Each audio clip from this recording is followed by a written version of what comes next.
Hello! Today I'm going to do a May wrap-up. May was a very good reading month, surprisingly, despite the fact that I had a lot of assignments that I had to do, that I still have to do. One that I still have to do. Anyway, it has been a very good reading month. It has been a very good reading year. On Goodreads, I set that my goal this year was to read 75 books. In my head, I was not going to get to that at all. Last year I put 50 down. I didn't track anything at all though, so I don't actually know how many I read. This year I put down, 75. I have read a lot of really, really short books, so that is why that's why I've probably read so high. I've already read 47 books apparently. A lot of them are tiny, that took me like half an hour, literally like tiny, tiny, tiny books. So it doesn't count. Sorry, I'm going on a tangent before I get to my wrap up, but I'm going to continue the tangent, so like deal with it. I heard someone who was talking, can't remember who it was. You know what? It wasn't actually a person, it was a blog post. And it was talking about the problem with Goodreads challenges is that yes, it gets you to read more books, but if you're already a person who reads books, it gives you this mindset that you have to like read a whole bunch of books. And I have heard this talked about in relation to BookTube, that it kind of like, it pushes you to want to read as many books as you can so that you can talk about as many things and seem like you read a lot, which is great. You should read a lot. But what I've definitely noticed, having set up my own reading challenge, is that it makes me want to read smaller books because I feel like I want to be able to get to the end of the month and be like, oh my god, look at these 8 books that I read. While if I'm being honest, there are a whole bunch of really long books that I want to read, but it would mean that maybe I only read 3 books in a month. And so my challenge for the rest of this year is to read more long books, as you will see. But yeah, this month I read 16. What? That can't be right. Goodreads is telling me I read 16 books this month. That doesn't seem right, but looking at it, it is. Although again, like 4 of those books I'm looking at literally were like basically picture books and took me like an hour each.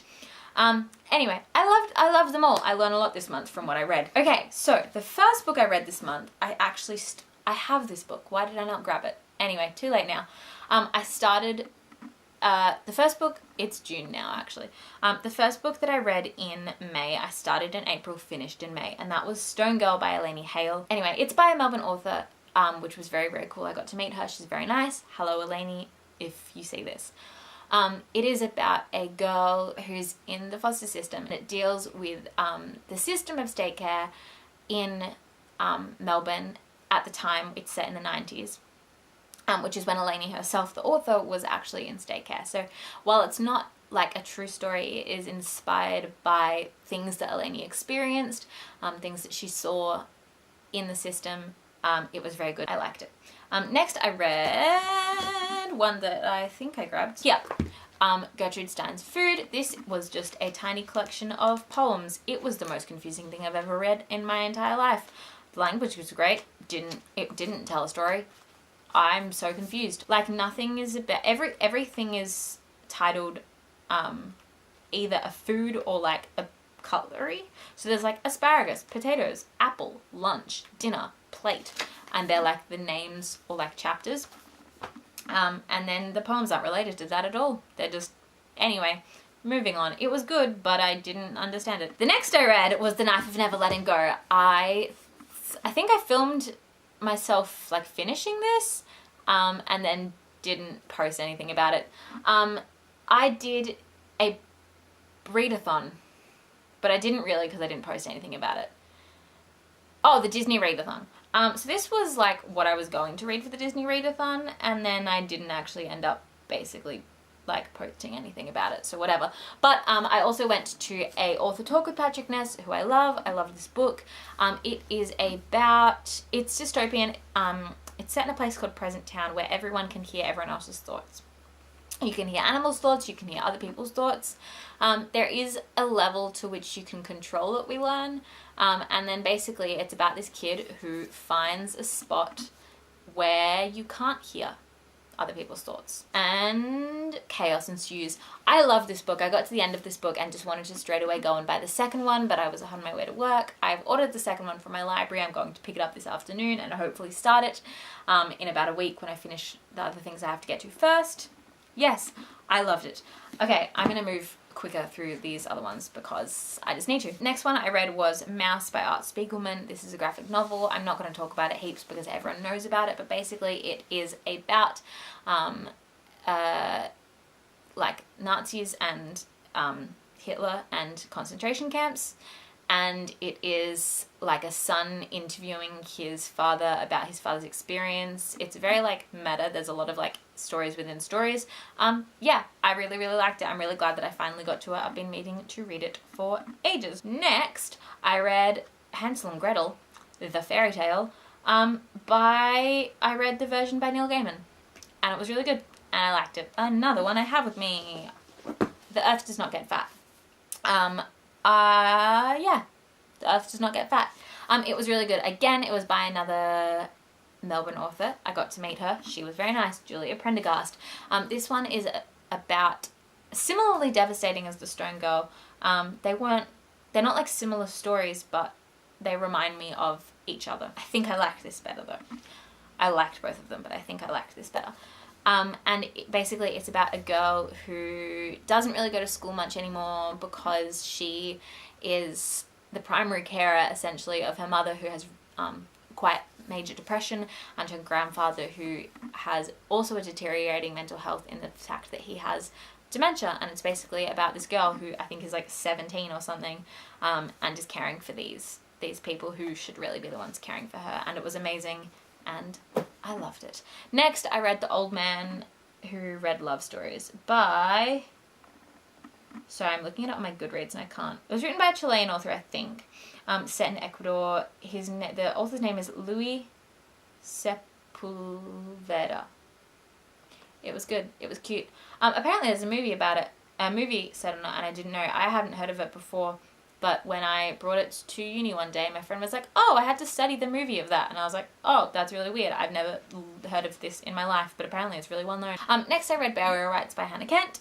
I think I talked about this in my TBR, in the fact that at my school we had to study this book, but I didn't have to study it because I did literature and not English. I really, really liked it. I thought it was really, really good. It's about a woman who has been convicted of a murder in Iceland. She's one of 3 people convicted of the murder, and it's basically her awaiting her execution. Next, I read Grief is a Thing with Feathers by Max Porter. Again, I talk about Jen Campbell a lot. I love her. She always talks about Grief is a Thing with Feathers. I finally picked it up this month. I've been looking at it for years in bookstores. I got it from the library. It is very good. It is about 2 boys and their father, and they're dealing with the death of their mother. It is based on the poem Crow by Ted Hughes, which I haven't read, and I didn't even realize it was based on that. But it makes sense because the father in the book is like a scholar, and he's writing a book on Ted Hughes. So I do want to go read The Crow and then kind of reread Grief is a Thing with Feathers and see the connections. But I think that was a really interesting way of... it's a very smart way of doing things for the author. Good job. Next I read I for Isabel by Amy Whiting. This was very weird in the sense that at first I thought it was like much older than it is, but it's set in like in the contemporary world. Like it's written and set in the contemporary world. It seems very old though. Like it could, with a few things changed, it could be set in like Jane Eyre's era. I don't exactly know how I feel about this book. I liked it. It reminded me a little bit of Monkey Grip by Helen Garner. Not quite sure why, it just kind of did. It's basically about this girl who has like a kind of abusive mother. Sorry, I'm trying to find it. So like her relationship with her family like isn't great. And she basically just becomes obsessed with reading. And then she makes this group of friends and they like have conflict as friends do. That's the part, her whole like friend group bit is what in my head related to Monkey Grip by Helen Garner. I liked it. I didn't hate it. It just was weird. Okay, here's one that I actually have. This is Cezanne by Jarella Andrews. This is part of a series of which I read another one called This is Warhol. It's just a series of like biographies of artists, but it's written in like a graphic novel-ish format, like it's illustrated in the style kind of their work. And yeah, it's just like, it's got little bits, it's like a biography, but really, really simple and nicely laid out with nice subheadings, and it's also got a whole bunch of pieces of their work. Yeah, I really liked it. I want to read a whole bunch more, but as far as I can tell, I'm super annoyed because I've only done it with male artists. I really, really, really, really want one about Frida Kahlo. I know that there's a lot of interesting biographies about Frida Kahlo in terms of format, but I just really want one about Frida Kahlo in this format. Next, as I mentioned, did I? That was a different video, don't worry. I read Orange is Not the Only Fruit by Jeanette Winterson. This is another book that was recommended by Jen Campbell, but I had been looking at for years. I picked it up. I love this book. It is based on the true life of the author, but it's a fictionalized version of the story. But the author actually did write like a non-fiction version of the same story, which is her life, which is called Why Be Happy When You Can Be Normal. Yeah, it's really good. It's about basically a girl who lives in a very, very, very strict Christian family, and she's gay. And it's about that. There's a lot of like exorcisms. It's really good. The third last book that I read was Do Androids Dream of Electric Sheep. This has been on my list for ages. My boyfriend read it and loved it. I don't know how I feel. Basically, it is... I'm not even going to be able to describe it. Like, I know what happened, but I'm not going to be able to describe it. Blade Runner is based on it, but very loosely. All I know is that it's basically based on it. Basically, it's set in the future where animals are really, really rare and expensive. And so, like, the main character has, like, a sheep that's an android, like a fake sheep, and people have, like, fake animals. But he really, really, really wants a real sheep.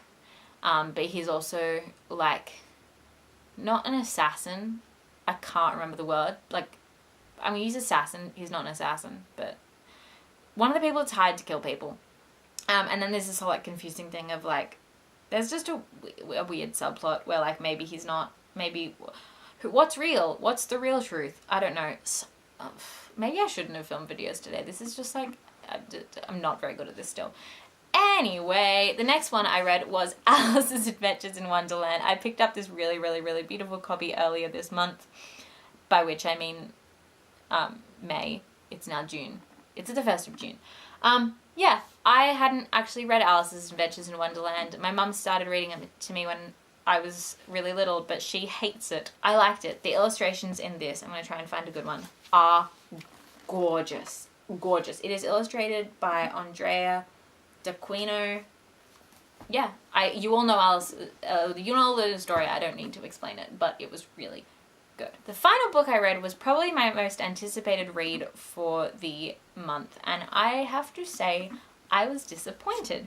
If you remember my May TBR, the one left that I haven't talked about, you would know, is Frankenstein by Mary Shelley. I, again, for some reason, would like read sections and be like, I have no idea what just happened. And that is part on my fault. Basically, it's about a guy who like wants to create a monster and then creates a monster and then is scared of the monster and then things happen.